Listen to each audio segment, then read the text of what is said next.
Wow.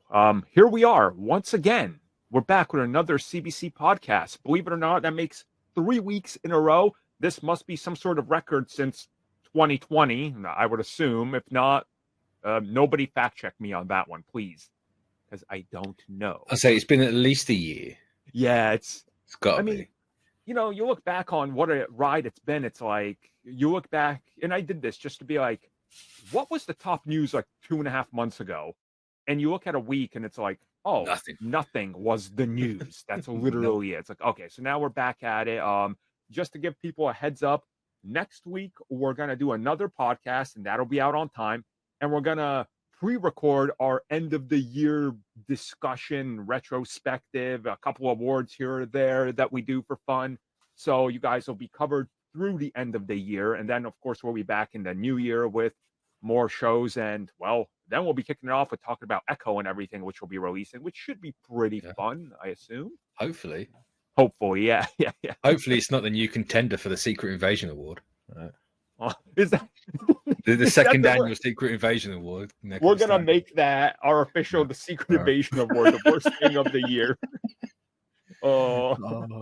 Surprise, surprise. Sam Jackson.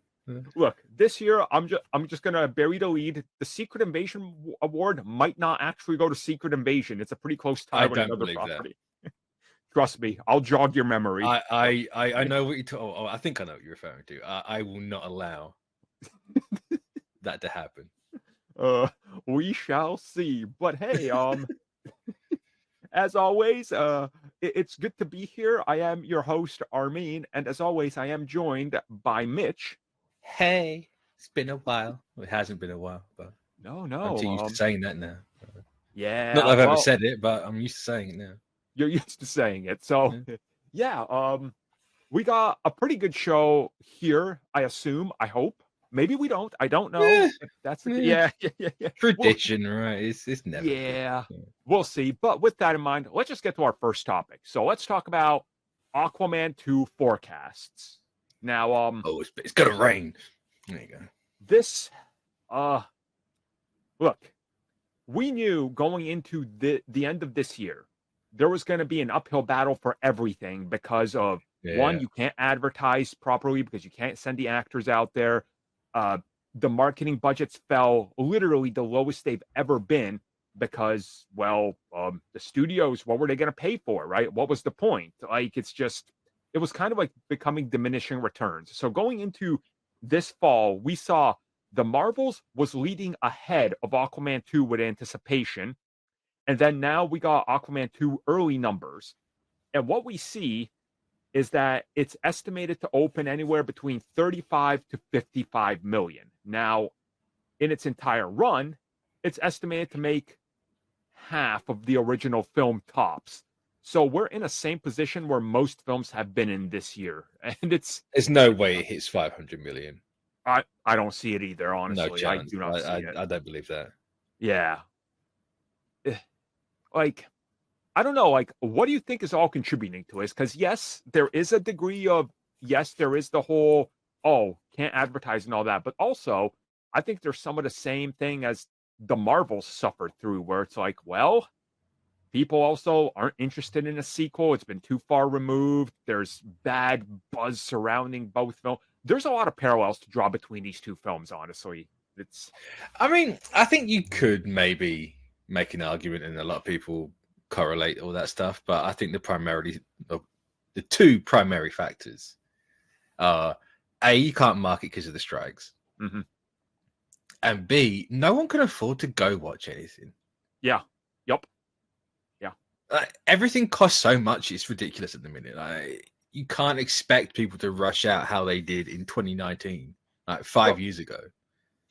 That's the thing, and I posted something in the CBC group, which anybody listening to this can go join it. Just find it. It's in one of the links or through the website or somewhere.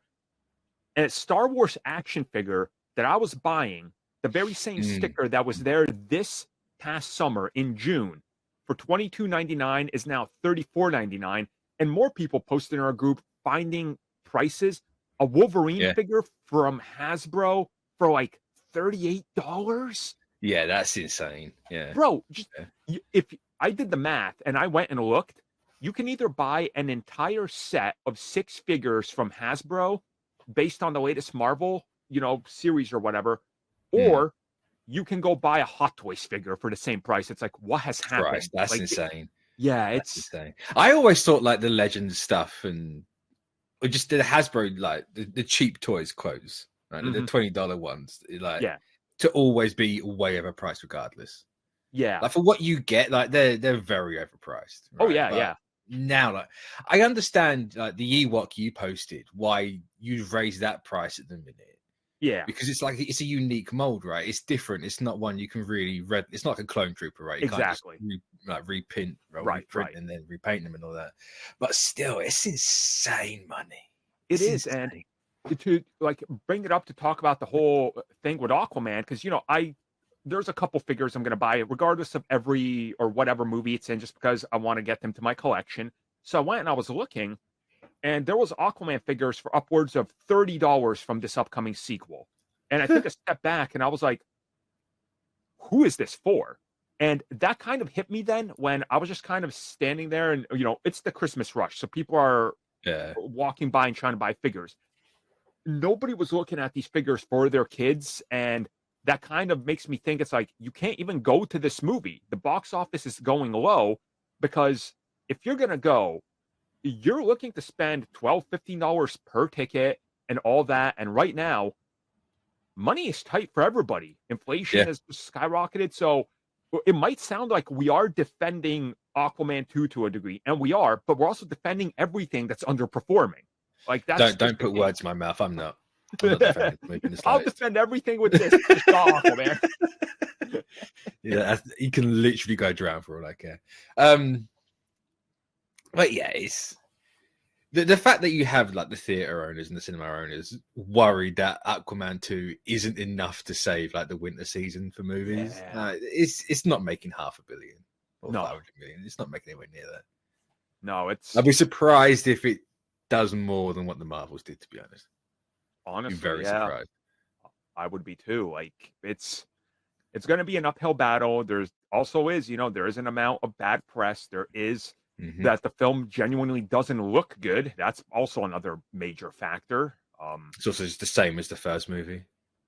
It looks the same as the first movie, except the visually looks worse somehow. So it's.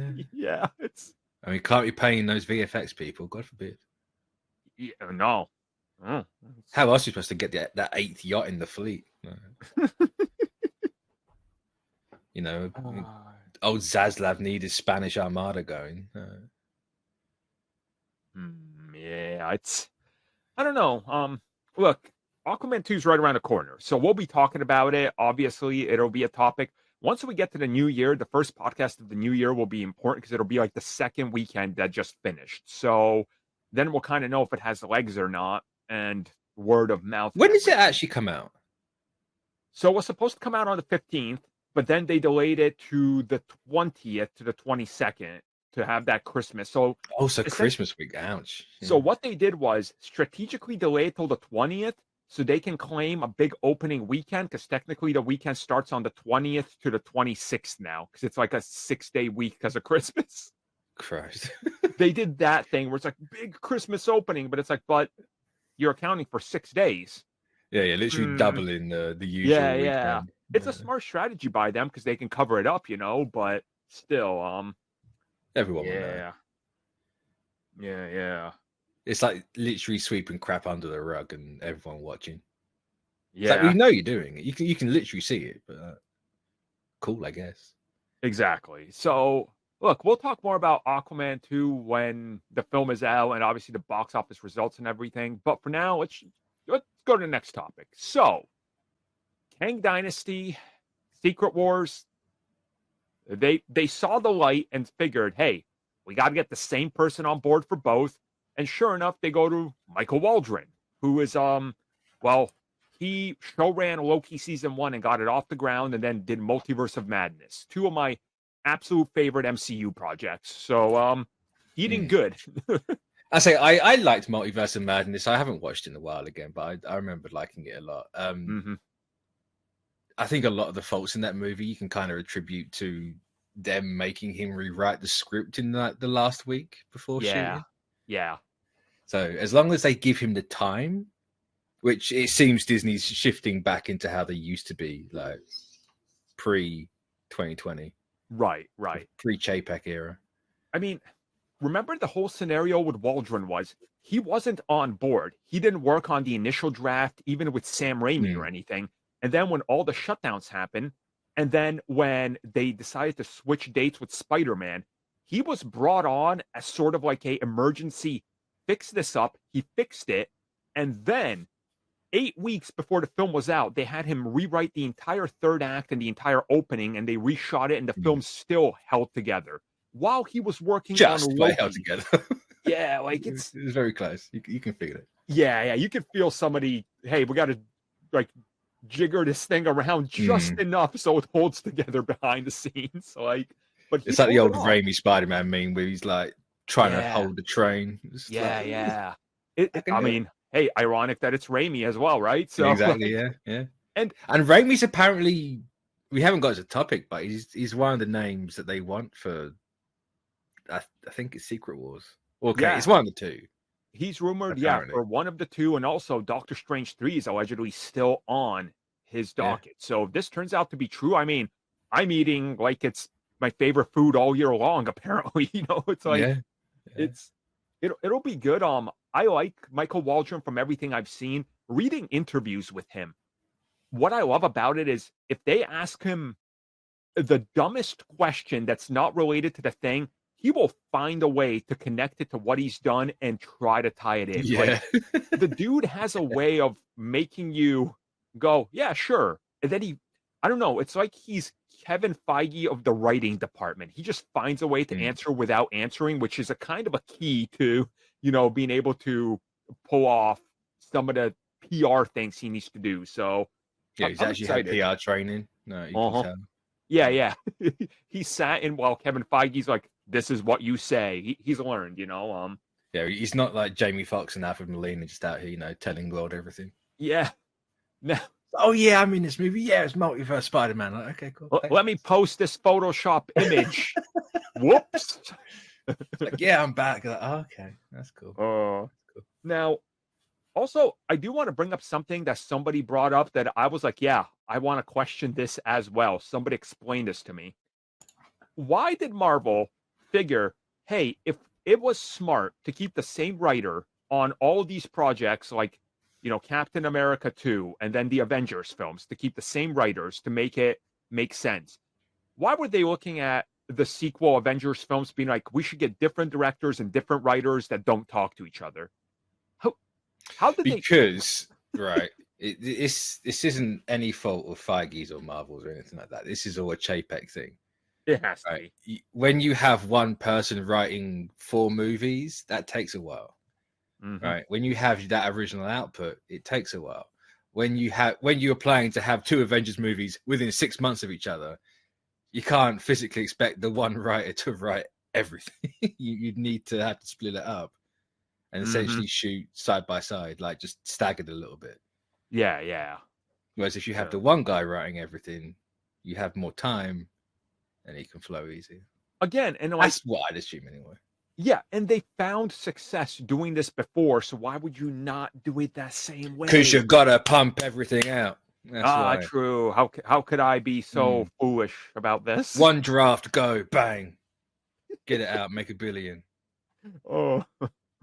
But wow, you turned into Bob Chapek over there. I was close. No. We can only pay you for a first I have no idea draft. what I said. No, I completely blacked out. I just saw the mouse. Oh, good stuff. So we'll see where this goes. Honestly, I'm assuming they know what they're doing with him because he probably made a really good pitch to them, and they're like, "Oh, yeah, that checks out." Like, I hope so. You'd hope so, right? No, you don't. You don't want no bad pitches and then just be like, "We need something." Just go. You'll be fine. 100%. I just hope that this means Loki's going to be more involved. I'd assume where they left Loki anyway, he was going to be like the center of everything. Yeah. Because Avengers and new lineup Loki. That's just my thinking anyway. But no, I'm there with you. Like, this seems to be a thing. So we'll get back to this soon enough, I suppose. But somehow Constantine 2 returned. no, How out of all the things, that's all it is. Zaslav. like, out of all the things you canceled that were in development that make sense, you keep Constantine 2? Look, here's actually what's happening. You don't even need to be in the room to understand what's going on now. This is being made for a tax write-off. Zaslav's now in the business of intentionally making movies just to throw him away for tax reasons. I mean, it's paid off so far. It's Has it? Has it actually, though?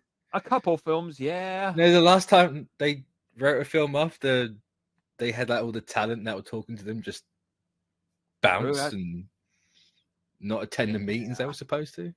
I mean, this has got to be, one, money laundering, but two, they got to keep. Yeah. They're keeping Keanu Reeves close by making him happy. So when they pitch him Matrix 5 or whatever, he'll do it. No, or 6. I can't. How many Matrix films are there? I stopped counting after 1. There have been 4. Oh yeah, because the last one he just does the push motion the entire film. Yeah. Turns into a retired Jedi. Yep. So, okay.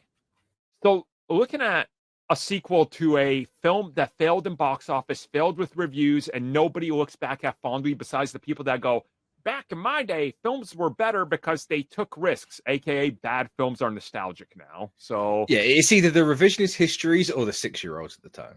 Yeah. The in-betweens, the in-betweeners, they don't know what's up. So then, this film is not something that can connect to anything they're currently doing. Like, there's no way James Gunn is going to be like, oh yeah, the DCU started with the first Constantine film. That ain't happening. Get out of here. Imagine if it did. Yeah. Get Tilda Swinton back, whoever it was. Yeah, it's terrible. So don't get me wrong, like, they could do something cool with this, but this to me just takes the whole idea of this character existing in the DCU and now embargoes and locks him away. And that's a huge factor in this whole universe that James Gunn wants to build. Like, I mean, are we doing that though? Because we're having 2 Batmans. I suppose. I suppose that. Like before, sure, yeah, I'd have said the same thing because that's obviously what they were doing. But now, I think where they've started out just off the bat, like, yeah, we're gonna have 2 Batmen, but this one's a side thing. We're gonna make sure you know it's a side thing. Yeah. So I imagine the Batman Part 2 is gonna have like a Marvel Spotlight type of logo. Yeah.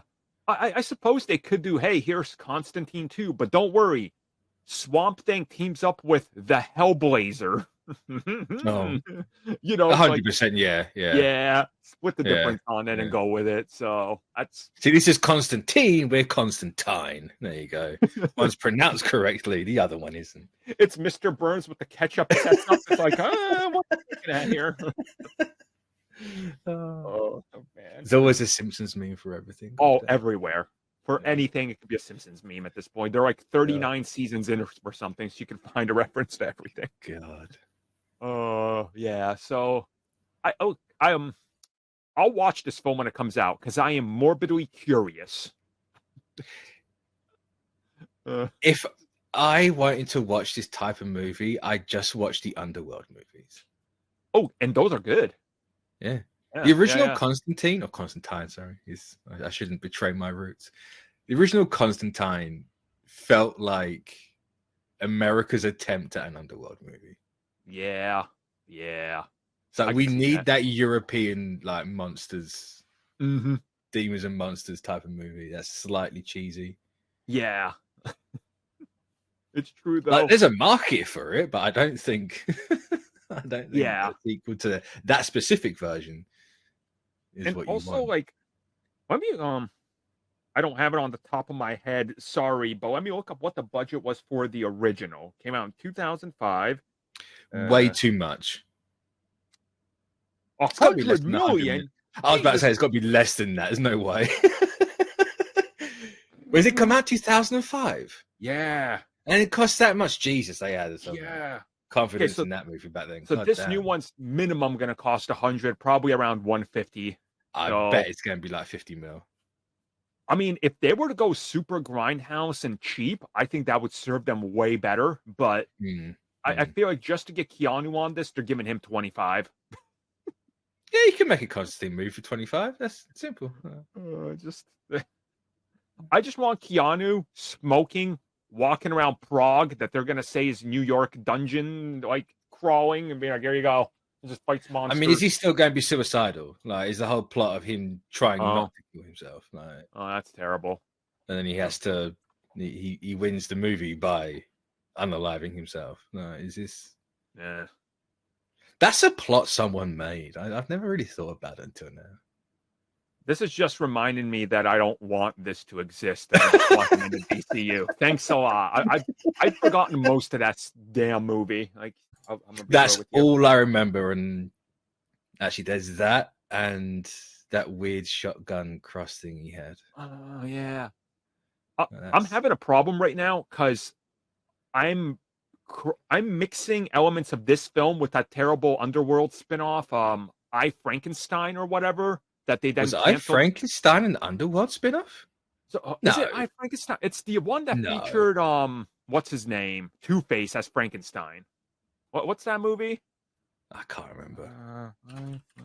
I remember when that movie came out. I was like, Apple Frankenstein.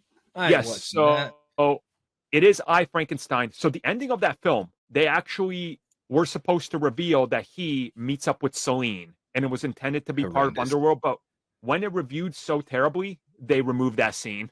Oh, thank God.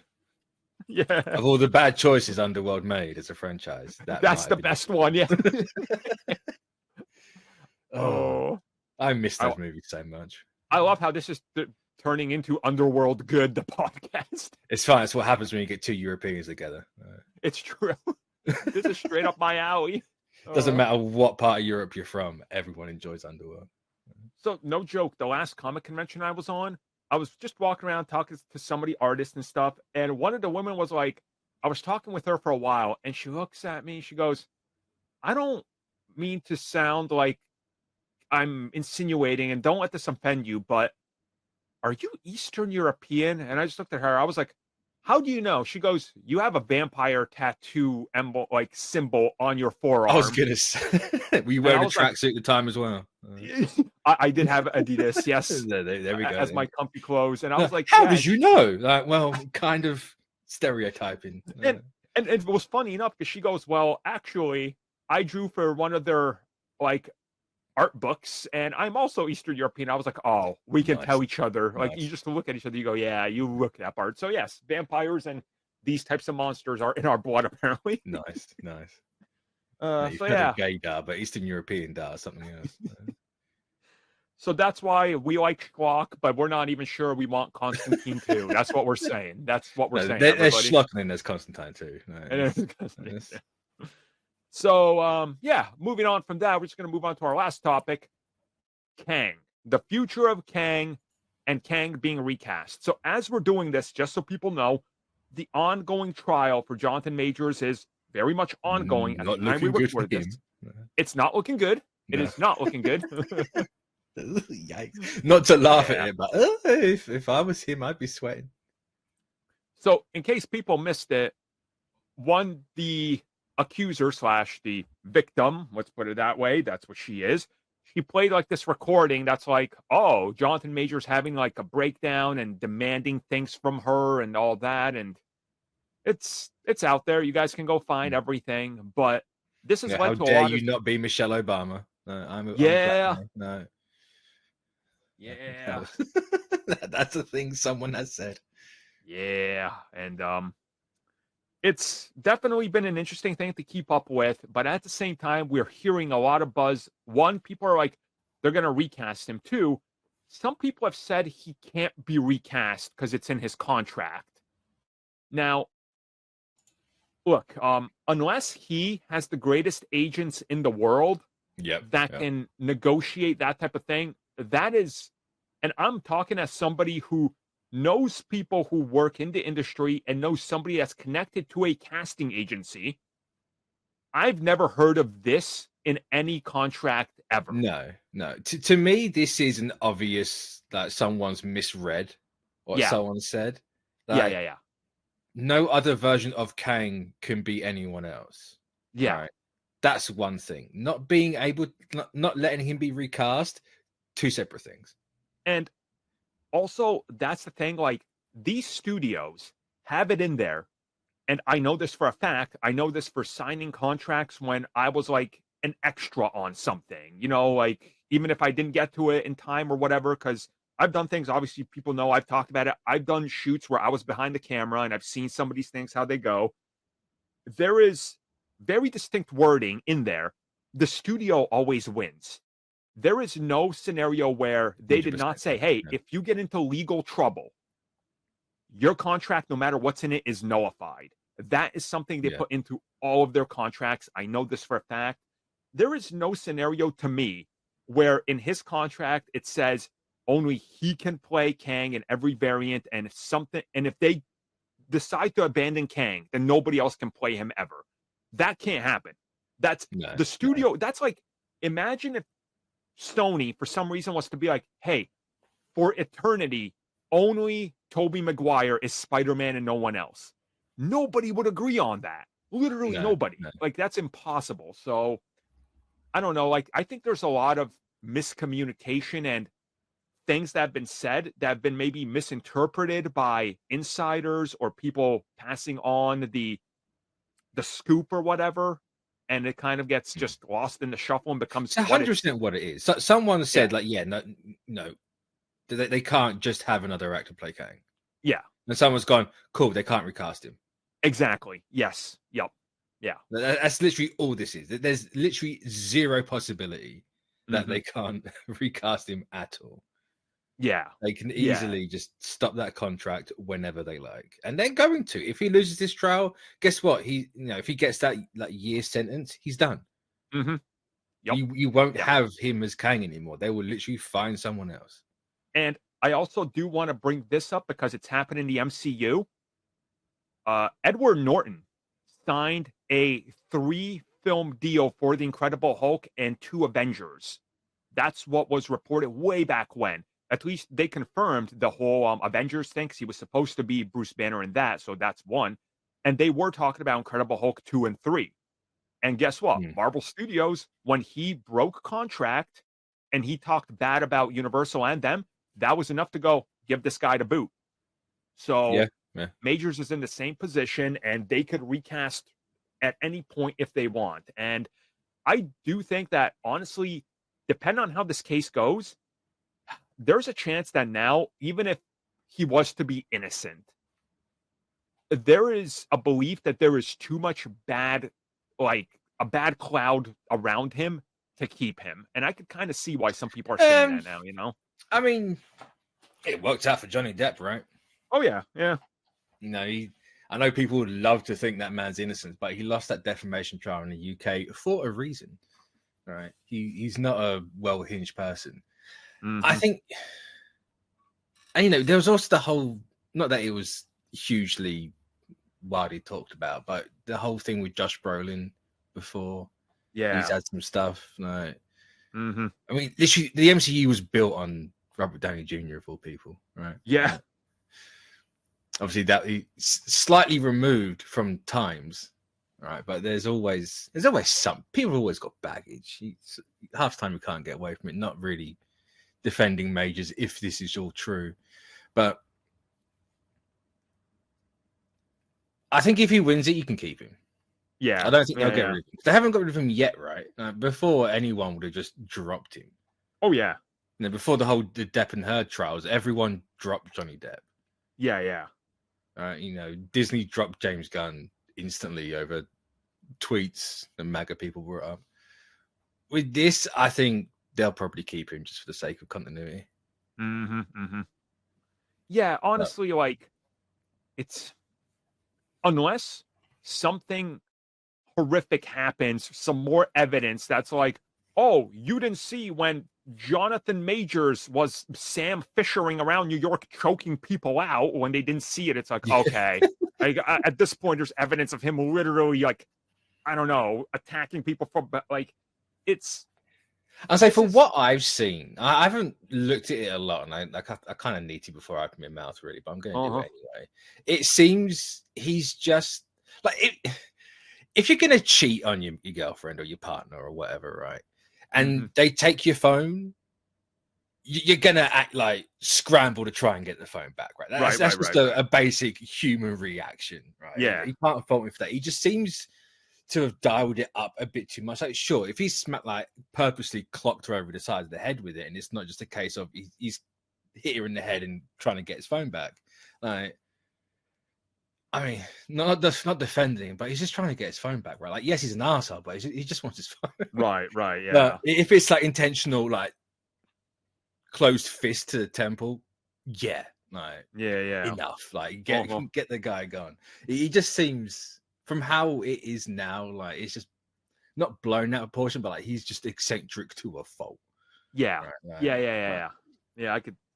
Yeah, I see what you're saying. Not trying to defend him one way or the other, but it's like at the end of the day, he's just a bit of a twat, right? Like, yeah.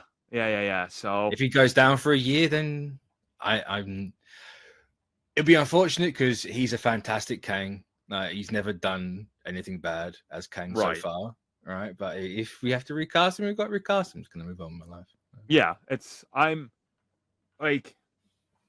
I am not one of those people that is attached to a specific actor, like, at the hip, and it's like, no, unless they're that character or whatever, unless they're, like, it doesn't matter to me, you know? I'm not obsessed with these actors. I'll have my reservations about a recasting, but... Yeah.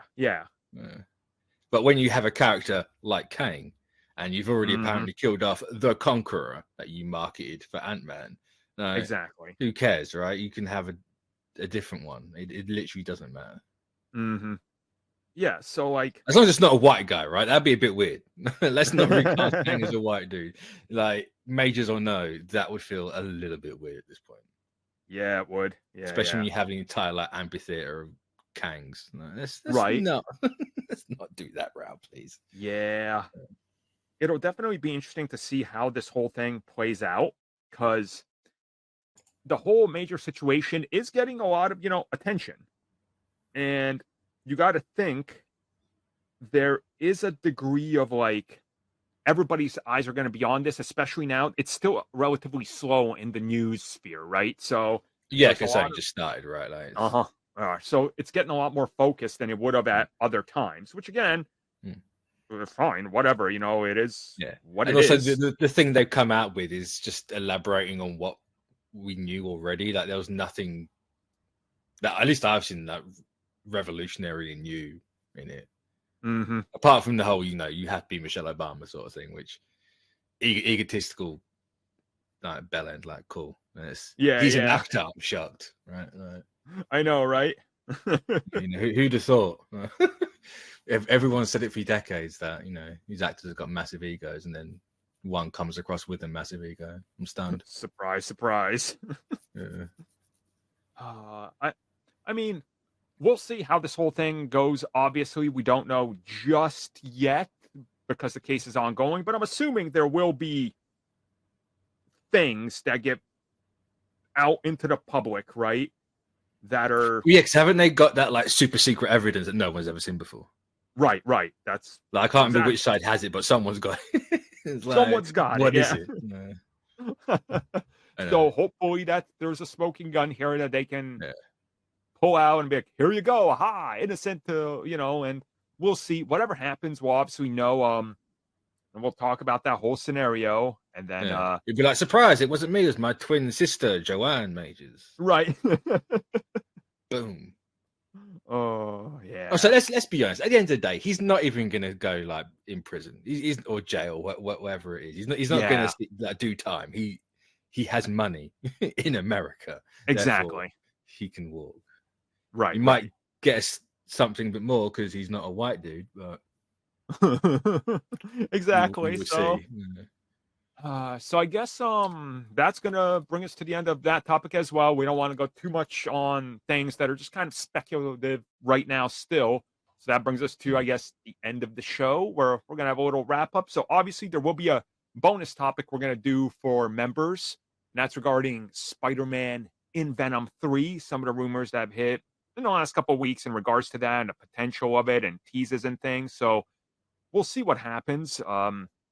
Obviously, there's the Game Awards coming up. As we record this, they're tonight. So next week, we might just kind of recap quickly what they're talking about, because chances are they might show off some games we might want to talk they're going about. to show off some trailers and stuff, right? Like, you're clearly going to get Final Fantasy VII Rebirth, which, if you don't, I'm throwing hands, Keeley. I hope they show more gameplay of Suicide Squad Killed the Justice League. Have you played Fortnite? Do you want to be like a 12-foot, 1-ton shark? You can float about this massive city at 12 FPS.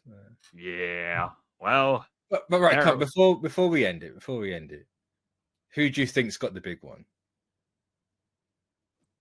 Are you on the right side of history, or are you on the Nintendo side of history? I honestly, I don't know. Sony. Let's go Sony. Default Sony. He's in Sony's pocket, everyone. Clearly. I mean, look at how much I love Morbin Time. Oh, I forgot about that movie. Yeah. Just like how Amazon's forgotten about Silk. I don't like you anymore. Just toss it in the trash. We're working on Spider-Man Noir now. Oh, I really hope the WGA just sues the crap out of that. Yeah. It's like, hey, you said you were going to make it, now make it, goddammit. Right. No, I think Baldur's Gate 3's got it. I hope boy. Baldur's Gate 3's got it. It's got it, right? Like, come on. But then you could... There's a Nintendo game there, and there's 2 Nintendo games. We all know how people feel about them. That's true. I'm going Baldur's Gate because, come on. Like... I say... I'm not a massive fan of the direction Zelda's gone since Breath of the Wild. Right, I understand people love those games, but Tears of the Kingdom didn't have people talk about how it's changed the standard for like the entire industry going forward. Exactly. Baldur's Gate had that conversation for like 3 months. Yeah, it did. Tears of the Kingdom came out. It was everywhere for like 2 weeks. It then stopped. The only people playing that game now are the ones who just adore playing about in those physics, which more power to you. Spider-Man 2, I have no idea why that game's in there. I like the game. I have no idea why it's the Game of the Year nomination. Honestly, same. It doesn't belong in there, but it feels like they're throwing Sony a bone for having like one exclusive that's first party. Yeah. It's also like it came out a week before the nomination, so hey, I guess this one. Yeah. There is the element. 16's right there, everybody. Final Fantasy 16 was right there. People talk about recency bias. Remember 2 years ago where Forza Horizon and Halo released in like 2 weeks and that won all the Game of the Year awards, and then 3 months later, everybody's like, wow, both those games seriously lacked. It's like, yeah, you think? Yeah. Like, yeah. It's a weird one. It does happen. Yeah. So, I mean... Also, lol at everyone saying that Hogwarts Legacy was going to get the player's choice. Oh, hell no. Hell no. Crack the top 10. Look, as somebody who enjoyed Hogwarts Legacy, that is... No. Like, no. Bare bones garbage, that game. No. It was kind of a slog to get past the second half of it, but, Even the people I know that were hyped through, who like adore Harry Potter, one hasn't finished it, the other one hasn't started it. Oh, geez. No, and they were like avidly defending it the week of release. Oh, yeah. It's 16. I just want 16 to do well. No. Same. If Ben Starr doesn't get voice acting, I'll be stunned. That man's been everywhere doing the Lord's work. It is true.